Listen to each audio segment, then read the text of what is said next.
Well, almost 5 weeks after the Big Mac Bridge fire, and we're still waiting on answers on what exactly caused it. That's right. The Cincinnati Fire Department is handling this investigation. WLWT News 5's Danielle Dindak has been leading the way on this for us. And Danielle, you've checked with the department basically every day to see if there's any leads on this case, right?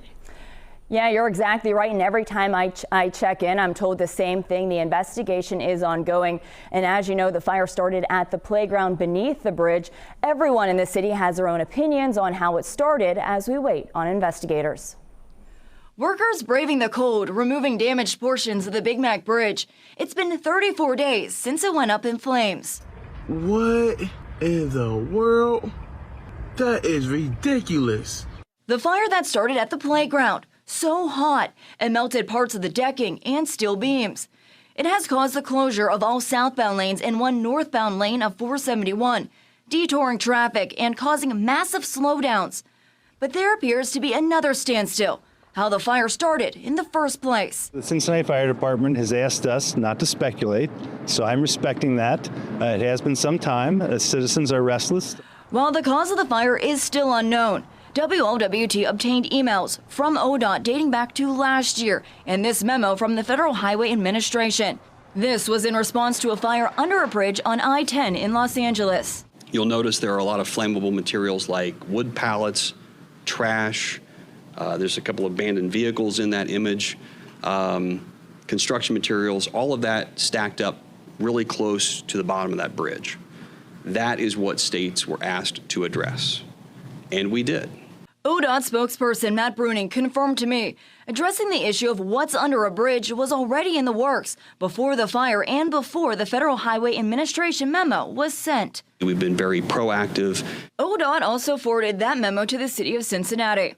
On November 17, 2023, ODOT District 8 Structures Planning Engineer Brandon Collette put a list together of problems he sees under our bridges. Besides construction material, he noted homeless encampments. Under the Brent Spence, he raised concerns about trailers parked there, saying people were living in at least one of them. The city helped remove those trailers in February of this year.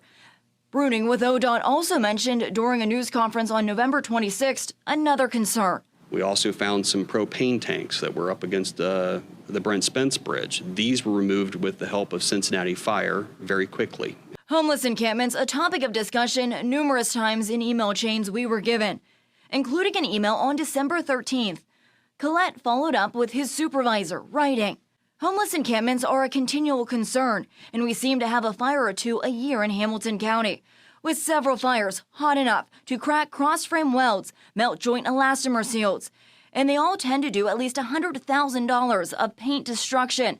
However, these locations are moving targets as we chase them from bridge to bridge, and police have become less responsive to our requests to evict people living under our bridges over the last couple of years."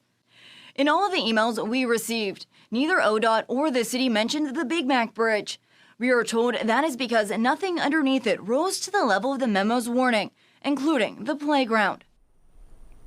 Now, ODOT did say inspectors took a look at the Big Mac on July 27th of this year, finding concrete and debris in the netting under the bridge and noted it needed to be cleaned out. They scheduled that cleaning for November of this year. But before that happened, the bridge caught fire. Now, again, we talked about the concerns of homeless encampments. The fire department has not said who or what is responsible for starting the Big Mac Bridge fire. Danielle Dindak, WLWT News 5.